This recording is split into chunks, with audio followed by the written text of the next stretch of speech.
Welcome student, myself Dr. Savita Meena, Assistant Professor in Department of Chemistry।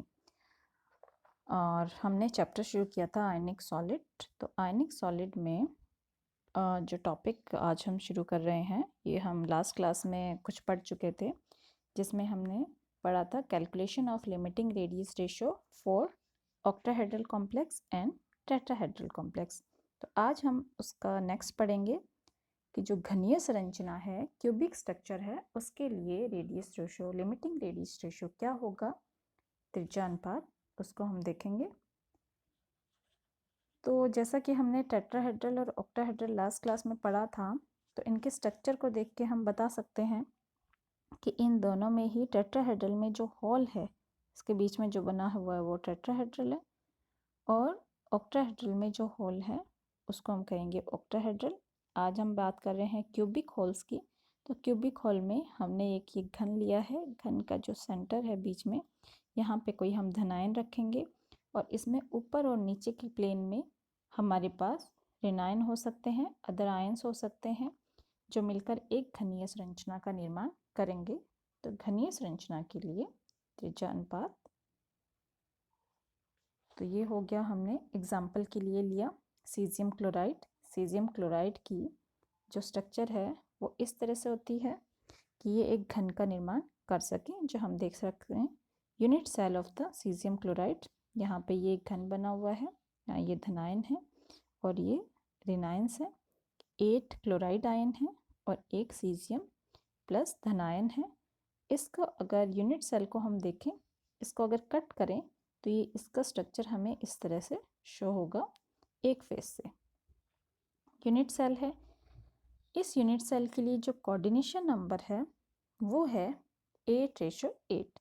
इसका मतलब ये हुआ कि एक यूनिट सेल में एक सीजियम को अगर 8 क्लोराइड आयन ने घेरा हुआ है तो एक क्लोराइड आयन को भी 8 सीजियम आयन ने घेरा है, जिसकी वजह से इसका जो कोऑर्डिनेशन नंबर है वो होगा 8:8। यहाँ हम देख सकते हैं here is a plane containing cesium and chloride ion, top back chloride ion, middle ये जो है ये है सीजियम आयन, बॉटम में भी, बॉटम में हमारे पास है क्लोराइड आयन। तो ये स्ट्रक्चर हमने यहाँ देखा किस तरह से हम एक ट्रायंगल का निर्माण करके हम इसका रेडियस रेशियो हम बता सकते हैं। Chloride at a primitive cubic, caesium plus at cubic holes. तो जो क्लोराइड आयंस है वो प्रिमिटिव क्यूबिक में है, जो सीजियम है वो क्यूबिक होल्स में है। स्ट्रक्चर को हम बड़ा करके देख सकते हैं। ये हमारे पास धनायन है जो कि रेड से शो हो रहा है, और जो ग्रे कलर से है वो हमारे पास ऋणायन है। तो ऋणायन और धनायन की त्रिज्या हमने R प्लस और R माइनस से दिखा रखी है। तो इसके आधार पर ये हमने ट्रायंगल बनाया है। ये R माइनस है, ये R माइनस है, तो ये टोटल मिलकी हुई 2R माइनस। ये R प्लस है, ये भी R प्लस है, ये R माइनस है, ये R माइनस। ये डिस्टेंस है, ये 2R प्लस और 2R माइनस को ऐड करके हुई है। तो इस तरह से इसको हम आगे पढ़ने के लिए देख सकते हैं। Limiting radius ratio for cubic arrangement, जिसमें हमने लिया सीजियम क्लोराइड। अब यहाँ पे हम देख रहे हैं ऋणायनों की घनीय व्यवस्था में इनकी केंद्र क्या है, A B C D E F G H। कहाँ है, A B C D E F G H, ये हो गए इन दोनों के केंद्र। ये घन के कोनों पर स्थित हैं।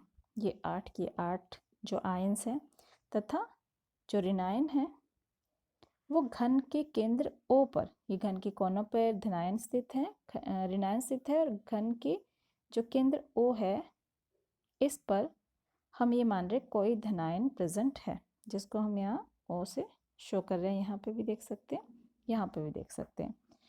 O पर स्थित माना जाए कि धनायन प्रत्येक ऋणायन को तथा पड़ोसी ऋणायन एक दूसरे को स्पर्श करते हैं। इससे ये हो गया, ये धनायन जितने भी ऊपर के 4 ऋणायन हैं उनको भी स्पर्श करेगा, नीचे की 4 ऋणायंस को भी स्पर्श करेगा, और ये जो रेनाइन है ये आपस में भी एक दूसरे को स्पर्श करेंगे। ठीक है, तो इस प्रकार इस डायग्राम में हम देख सकते हैं ए बी सी डी बिंदुओं पर स्थित 4 रेनायन। ए बी सी डी कहाँ है? ए बी सी डी, इसको अगर हम लेते हैं तो 4 ऋणायन तथा उनके ऊपर रखे धनायन का शिखर दृश्य यहाँ हमें दिखाया गया है, जो हम इस डायग्राम में देख रहे हैं। ए बी सी डी है, उसके ऊपर स्थित 4 ऋणायन तथा उसके ऊपर रखे धनायन को के जो शिखर दृश्य है उसको दिखाया गया है, ताकि हमें कैलकुलेशन करने में थोड़ा इजी हो। तो त्रिज्या अनुपात के लिए जो फर्स्ट स्ट्रक्चर है वो घनीय संरचना जो है उसका शिखर दृश्य है, और जो बी स्ट्रक्चर है वो उसका ज्योमेट्रिकल आरेख है। तो अब यहाँ पर हम देख रहे हैं धनायन के केंद्र O से, जो धनायन का केंद्र है O, उससे अगर ए बी सी डी पर, जो धनायन का केंद्र है O, उससे ए बी सी डी फलक पर अगर हम एक ओ पी लंब डालते हैं तो एक समकोण त्रिभुज का निर्माण होता है, जो होगा ओ A P. O A P त्रिभुज का निर्माण होगा। ओ ए क्या है हमारे पास? ओ ए में ऋणायन भी है और धनायन भी है। ये ऋणायन हो गया और ये धनायन, तो ओ ए हो गया आर प्लस और आर माइनस का एडिशन। ठीक है, इस तरह से हम कैलकुलेशन कर सकते हैं। The side of the cube has a length a. A क्या है? 2r। 2r कैसे हुआ? यहाँ पर एक ऋणायन है जिसका r है, r माइनस है, यहाँ पे दूसरा ऋणायन है जिसका r माइनस है, तो दोनों मिलके हुए 2r माइनस। जो a है, जो लेंथ है वो 2r minus. Along the body diagonal the CS is touching the 2 chloride ion on either end, so its length.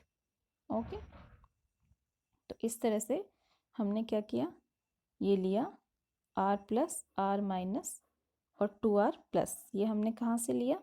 जो अभी हमने शुरू में पढ़ा था, ये वाला, कि ये जो होगा ये 2r प्लस भी होगा, 2r माइनस भी होगा।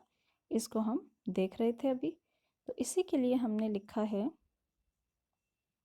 d equals to r plus plus 2r plus और r माइनस। तो ये टोटल हो गया 2r plus 2r minus. Using Pythagoras theorem, the length of the side and the body diagonal of a cube are related to d square. d square हमारे पास क्या हुआ? a square plus a square plus a square। तो ये total हो गया 3a square। ठीक है, और a हमें पता है, a इक्वल्स टू हमारा है r, 2r। तो ये हमारे पास टोटल हो गए 3a स्क्वायर का मतलब 3 इंटू ये हो गया 4r माइनस, तो इसको मल्टीप्लाई करने पे हमारे पास आया 12r माइनस का स्क्वायर। इसको हम इस तरह से भी लिख सकते हैं, 2 ब्रैकेट में 3 1/2 r minus. So 2r minus 2r plus equals to ये हो गया, क्योंकि d का अलग से हमें मान पता है, ये होता है, इसकी वैल्यू हमने यहाँ पुट की। तो 2r minus plus 2r plus equals to 2r 3 1/2 r। यहाँ पर जब हमने r प्लस और r माइनस का रेशियो निकाला तो ये निकला 3 1/2। 1/2 का मतलब रूट होता है, तो √3 - 1। √3 का जो मान होता है वो होता है हमारे पास 1.732। तो हमारे पास r plus upon r minus का जो रेशियो आया वो आया 0.732। तो इस तरह से हमने घनीय संरचना के लिए r का जो लिमिटिंग रेशियो है, त्रिज्या अनुपात, वो हमने निकाला, जो कि निकला 0.732। इससे कम अगर त्रिज्या अनुपात होता है तो इस संरचना को क्यूबिक से कन्वर्ट कर दिया जाता है और ये अपने आप कन्वर्ट होकर ऑक्टाहेड्रल स्ट्रक्चर बन जाती है। तो यहाँ पर हमने पाइथागोरस थ्योरम के आधार पर ये बताया कि limiting radius ratio for cubic structure जो होगा वो होगा 0.732।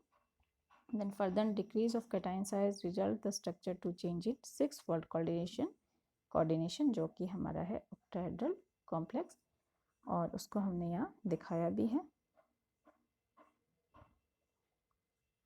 नेक्स्ट है unit cell for cubic zinc sulphide. तो जो क्यूबिक जिंक सल्फाइड है जिसके एग्जाम्पल है स्फेलेराइट और जिंक ब्लेंड, उनका जो कोऑर्डिनेशन नंबर है वो होता है 4:4। 4:4 इसलिए है कि जिंक है वो 4 सल्फाइड आयनों से घिरा होता है, सल्फाइड है वो भी 4 जिंक आयनों से घिरा होता है, परंतु इनका अरेंजमेंट कैसा है, जो हॉल है उसमें जिंक है या उसमें सल्फाइड है, उसके आधार पर इनको हमने दो में बांटा गया है। सल्फाइड और जिंक ब्लेंड दो तरह की स्ट्रक्चर्स हो सकती है जिंक सल्फाइड की। तो ये हमने यहाँ पर देख लिया कि FCC स्ट्रक्चर्स में होते हैं, और FCC स्ट्रक्चर में जिंक है वो +2 ऑक्सीडेशन स्टेट में होगा और टेट्राहेड्रल हॉल में प्रेजेंट होते हैं। Limiting radius ratio for zinc blende and wurtzite, तो इनका दोनों का 4:4 होता है, जिंक ब्लेंड में भी वोटाइज में भी। लिमिटिंग यूनिट सेल ये हमने यहाँ पे दिखाई हुई है, और इनका जो सेल एज है वो 1/4 यूनिट होगा।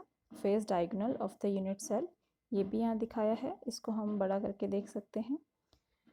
इसमें यहाँ पर 2 रिनाइन लिए गए हैं, तो ये रेडियस रेशियो R-, ये R-, तो ये टोटल हो गई R-, ये रेडियस रेशियो ये हुई R-R+, इधर से भी R-R+, तो इनके आधार पर ये हम इसका निकाल सकते हैं कि लिमिटिंग रेडियस रेशियो क्या होगा।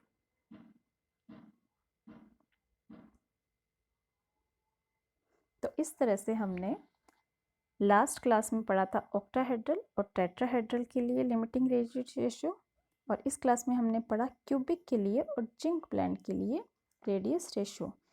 तो वोटाइज और जो हमारा जिंक ब्लेंड है उनका कोऑर्डिनेशन नंबर 4:4 था, बट इनका अरेंजमेंट डिफरेंट हो सकता है।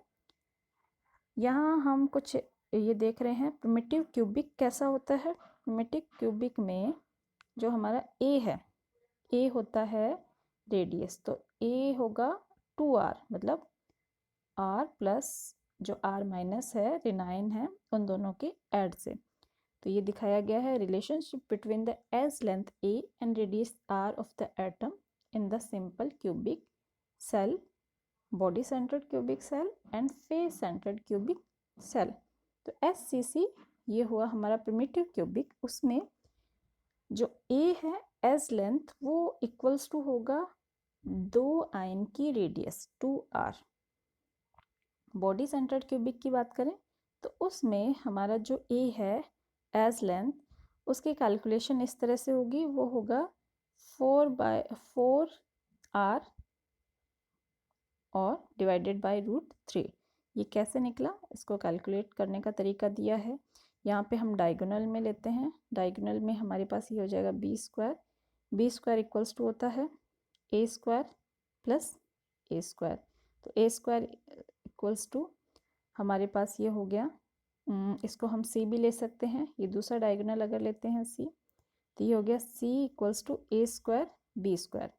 जो B था वो ये A² और ये A² था, और अगर हम ले रहे हैं C² तो ये हो गया A² B², तो B² इक्वल्स टू 2A² है, तो ये टोटल हो गया 3A²। तो C² इक्वल्स टू 3A² और C इक्वल्स टू √3A, तो ये इक्वल्स टू हो गया 4R/√3। तो यहाँ पे हमने S निकाल लिया है। S निकालने के बाद अगर ये हमारे पास आया A equals to 4R/√3। Face centred cubic के लिए अगर हम बात कर रहे हैं तो उसके लिए हमारा जो B है वो है 4R के इक्वल, तो 4R के इक्वल है तो B² हुआ A² प्लस A², और 16R² इक्वल्स टू 2A², तो हमारे पास A आया जो एज लेंथ है इक्वल्स टू √8R के इक्वल। तो यहाँ पर हमने ये देखा कि जो रिलेशनशिप क्या है बॉडी सेंटर्ड के लिए, फेस सेंटर्ड के लिए, प्रिमिटिव क्यूबिक के लिए रेडियस में और एज लेंथ में। तो ये लिमिटिंग रेडियस रेशियो का टॉपिक आज हम यहीं कंप्लीट करते हैं। नेक्स्ट क्लास में हम नेक्स्ट टॉपिक पढ़ेंगे। तो आज के लिए ये टॉपिक मैं यहीं कंप्लीट कर रही हूँ। ये इससे रिलेटेड जो कुछ क्वेश्चंस हैं वो आपको प्रोवाइड करवा दिए जाएंगे, और इसके अलावा कुछ अदर एग्जांपल्स हैं जिनको हमने यहाँ ज़्यादा नहीं पढ़ा है, जिंक ब्लेंड का जो एग्जांपल है कोऑर्डिनेशन नंबर 4:4, वो आप एक बार देख सकते हैं। इसके लिए जो हमारे पास त्रिज्या अनुपात होता है उसकी रेंज होती है 0.225 से 0.414 और इसकी स्ट्रक्चर FCC भी हो सकती है, इसकी स्ट्रक्चर हमारे पास HCP भी हो सकती है। जिंक प्लांट के लिए FCC होती है और वो टाइल्स के लिए HCP हो सकती है, वो इसके अरेंजमेंट पे के आधार पे होता है। नेक्स्ट क्लासेस में जब हम इनकी संरचनाएं पढ़ेंगे वो टाइल्स की इनकी फ्लोराइड्स एंटी फ्लोराइड्स की, तो उसमें चेंजेस पता चलेंगे कि किस तरह से इनका अरेंजमेंट होता है। Thank you students.